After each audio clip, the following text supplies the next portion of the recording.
I'm Alan Weiss, and this is the writing on the wall.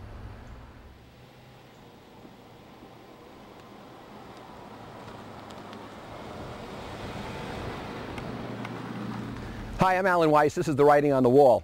This episode, why I miss Imus. Yes, why I miss Imus. Or I'd like some guts with my coffee, please. Now, please hold your letters till you see this whole video, and then don't send the letter anyway. Here's a disclaimer. In case you've been under a rock for 30 years, Don Imus is the talk show host on radio who made some horrible racial comments and was just about summarily fired. There is nothing at all excusable about the comments. They were awful. They're horrible. They're reprehensible. So let's establish that.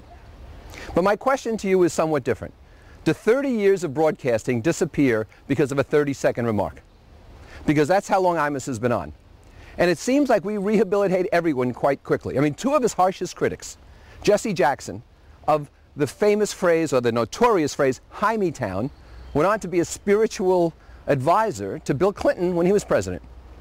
Al Sharpton of the Tawana Brawley alleged rape, which wasn't true, never apologized for his remarks, directed against the white prosecutor in New York, and I don't think has ever paid the fine. Yet he ran for president. So we seem to excuse a great deal of these errors. What happened with Imus?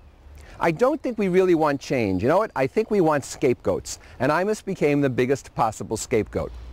He was over the top. He was sophomoric. He was a shock jock. At one point, I remember he had a running skit where his producer, Bernard McGurk, would put a FedEx envelope on his head and pretend to be Cardinal Egan in New York. And it was fairly blasphemous. No, it was very blasphemous. But Imus raised a ton of money for worthy causes, ran a ranch for kids with cancer in New Mexico. He raised issues others wouldn't touch. He talked about the reprehensible conditions in veterans hospitals across the country until people finally got in there and some military officers got fired. His show was a forum for pretty good political debate. He had on presidential candidates, he had on pundits, he asked tough questions. He was intellectually honest and even-handed so far as these people were concerned. Democrat or Republican, he didn't spare anyone's feelings. Now, I abhor bigotry, we all do, and I'm wondering about the summary dismissal of Imus. Look at the words we find on popular music. Gangster rap. They're no worse than what Imus used. In fact, they're much worse, and they're much more consistent, they're much more constant. Yet they're making a lot of money for both black and white people in that business. Look at the rush to judgment about the Duke lacrosse players. Thank goodness Duke got to the lacrosse finals this year, barely losing the championship. A rush to judgment and bigotry, if there ever was bigotry involved. The worst thing about Imus was the hypocrisy.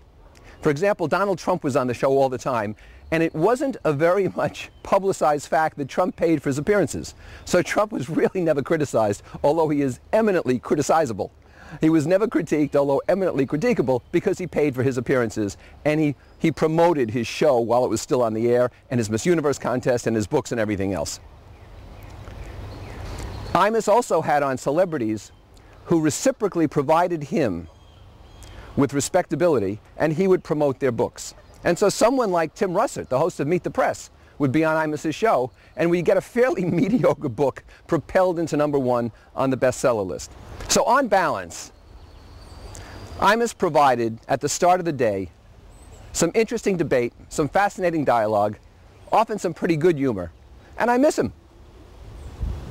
Instead today we have the blathering of these network anchors and these talk show hosts in the morning, happy talk news. It's painful to listen to Matt Lauer or Lester Holt, painful to listen to them mangle the grammar, mangle the interview, and launch softball questions. Imus was advertently offensive at times, instead of being inadvertently offensive all the time. I miss Imus. Imus is gone, and all you have now is Koufax and me. Do you have a book you need promoted? Koufax, come on Koufax. Let's go Koufax. Come on Koufax.